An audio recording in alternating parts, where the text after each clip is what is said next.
Hi అండి, welcome to our channel Bhimavaram రుచులు. ఎలా ఉన్నారు ఫ్రెండ్స్? అందరూ బాగున్నారా? మేమైతే చాలా బాగున్నామండి. మీరు కూడా బాగుండాలని మనస్ఫూర్తిగా కోరుకుంటున్నాను.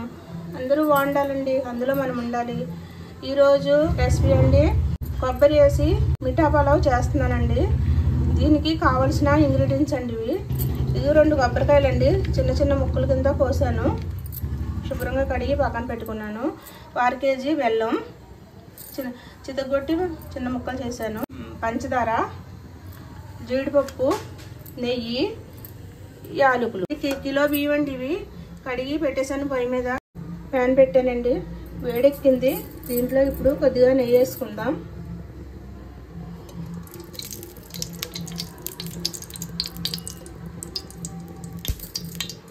ఈ ప్రాసెస్ మొదలుపెట్టే ముందండి మా ఛానల్ని కొత్తగా ఎవరైనా చూస్తుంటే సబ్స్క్రైబ్ చేసుకోండి, మర్చిపోవద్దు. మేము చేసే ప్రతి రెసిపీ మీ వరకు వస్తుంది. ఇదిగో చూడండి, కొబ్బరి అండి. ఇది వేడెక్కింది కదా, నెయ్యి వేడెక్కింది, కొబ్బరి వేస్తున్నాను. ఇది బాగా ఫ్రై అవ్వాలండి. ఈ మిఠా పలావ్కి ఒక స్పెషల్ ఉంది. ఇది ముస్లిమ్స్ మ్యారేజ్లో అయితే ఇది కంపల్సరీగా ఉంటుందండి. ఇది లేకుండా అవ్వదు, ఎందుకంటే ఇది స్వీట్ కదా, అందుకు ఇదే చేస్తాం మేము ముస్లిమ్స్ మ్యారేజ్లో. ఆ ప్రాసెస్ నేను మీకు కూడా చూపిందామని చెప్పేసి చేస్తున్నాను ఈరోజు. చూడండి, అందరూ ఒకసారి ట్రై చేయండి, తప్పకుండా నాకు కామెంట్ పెట్టండి. చూడండి, వేస్తున్నాయి కదా కొబ్బరి ముక్కలు. ఈ కలర్ రావాలి, ఇంకా రావాలి. కాకపోతే నేను ఐటమ్స్ ఇంకా వేస్తున్నాను దీంట్లోనూ. ఇదిగోండి చూడండి, జీడిపప్పు ఇది బాదం రాత్రి నానబెట్టి ఉంచి ఒలిచాను. ఇది బాదం. ఇది మొత్తం కలిపి ఫ్రై అవ్వాలి. మంచి కమ్మటి వాసన వస్తుంది ఇప్పుడే వేస్తుంటే. ఇదంతా మొత్తం కలర్ మారాలన్నమాట. చూడండి, బాగా వేగిపోయినాయి కదా ఇవి. ఇదంతా 1/2 కేజీ బెల్లం వేస్తున్నాను దీంట్లో. 1/2 కేజీకి పైనే ఉంటుంది. కేజీ బియ్యానికి కేజీ బెల్లం పడిపోద్ది దీంట్లో. కాకపోతే నేను 1/2 కేజీ బెల్లమును 1/2 కేజీ పంచదార వేద్దాం, 2 కలిపి వేస్తే స్వీట్ బాగుంటుందని చెప్పేసి 1/2 కేజీ బెల్లం వేసాను. 1/2 కేజీ కంటే ఎక్కువే ఉంటుంది ఇది.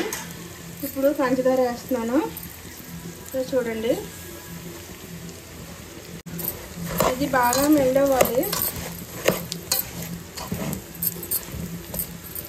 దీంట్లో ఒక 4 యాలకులు వేస్తున్నాను.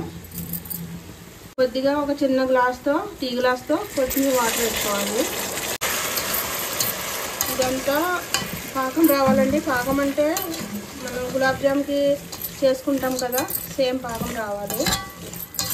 బెల్లం అంతా కరిగేదాకా మనం చూద్దాం. అవుతుంది కదండి. ఇప్పుడు దీంట్లో కొంచెం ఉప్పు వేస్తున్నానండి, ఎందుకంటే స్వీట్ కదా. స్వీట్ ఏది చేసుకున్నా ఒక ఉప్పు కానీ వేసుకుంటే టేస్టే వేరేగా ఉంటుంది, చాలా బాగుంటుంది ఎమ్మీగా.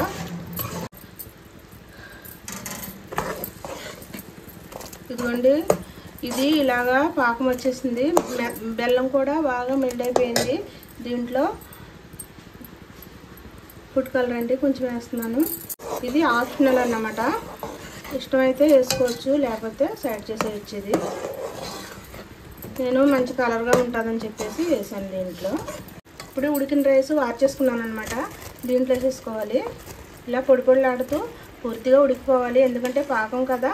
పాకంలో మళ్ళీ ఇది పదునుంటే ఉడకదు, అందుకు మొత్తం మామూలు రైస్ లాగా వండేసాను.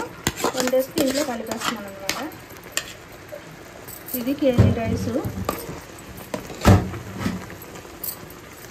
ఇటు ఉట్టి పంచదారతో కూడా చేసుకోవచ్చండి. ఇది దాన్ని జరదా అంటారు. మెతుకు మెతుకు అంటకుండా పొడి పొడిలాడుతూ వచ్చింది కదా, ఇలాగే దీంట్లో ఉన్న ఈ పాకం కూడా దీనికి బాగా పట్టిలాగా ఉడకాలి. ఇప్పుడు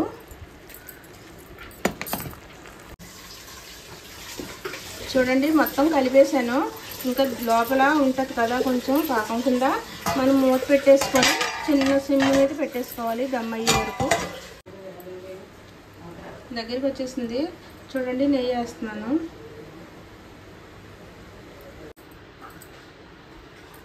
చూడండి, పొడి పొడిలాడుతూ వచ్చింది కదా. ఇలా అయితే రెడీ అయిపోయింది. ఇంకా స్టవ్ ఆఫ్ చేసేసుకుందాం మనం. ఇది స్వీట్ పలావ్ అన్నమాట, రెడీ అయిపోయింది.